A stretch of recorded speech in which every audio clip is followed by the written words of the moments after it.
Hello learners, how are you? I hope you are in a cheerful frame of mind by the grace of the Almighty. I am also fine by the grace of the Almighty. In the previous class I dealt with your revised syllabus, but today I would like to deal with the marks distribution of your revised syllabus.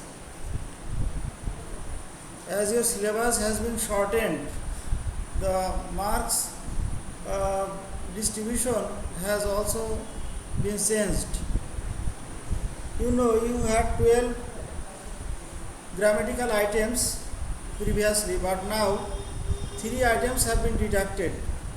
So you have now 9 grammatical items in part A, and each item carried 5 marks in the previous time, but now each item does not carry 5 marks in almost all the cases.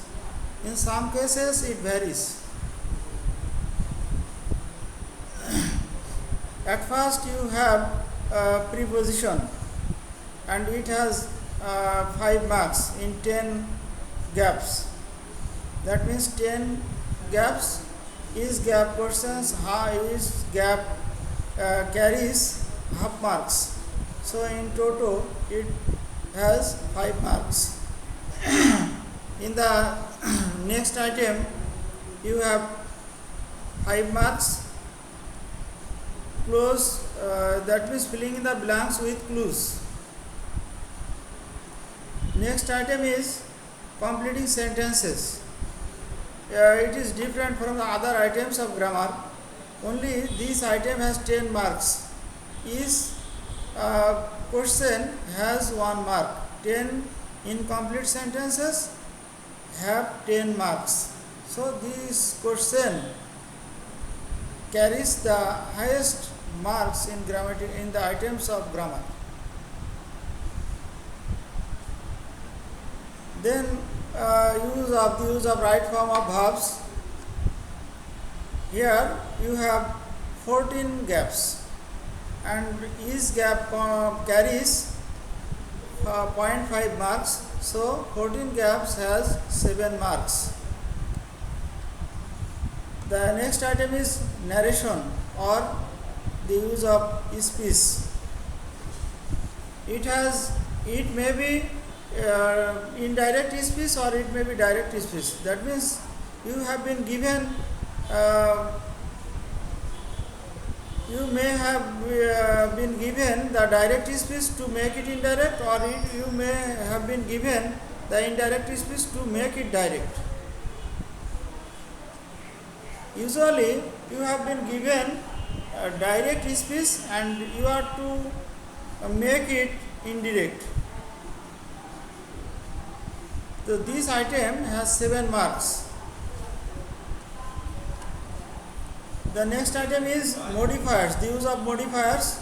Modifiers has 10 gaps, and each gap carries 0.5 marks. So this item also has 5 marks.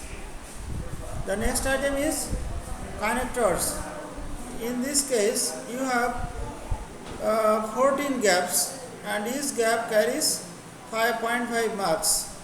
So totally it has 7 marks.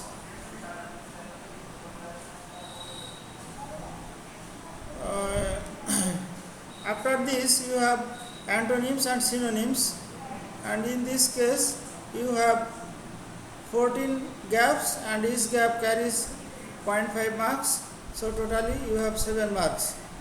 In the case of punctuation marks, use of punctuation marks, you have the same type of marks.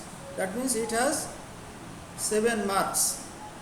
In part B you have writing item, and in this case you had 5 items of writing, but now you have 3 types of writing. First one is formal letter writing. Formal letter writing, it has 10 marks. Writing paragraph, list paragraph and descriptive paragraph, it has 15 marks. The last one is writing paragraph, here you have comparison and contrast paragraph and cause and effect paragraph. So these are all about your marks distribution on English second paper.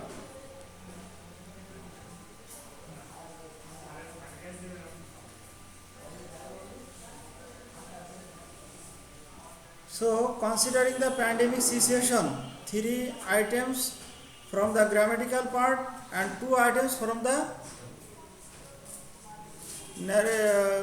writing part has been deducted. Thank you very much. This will do for the day.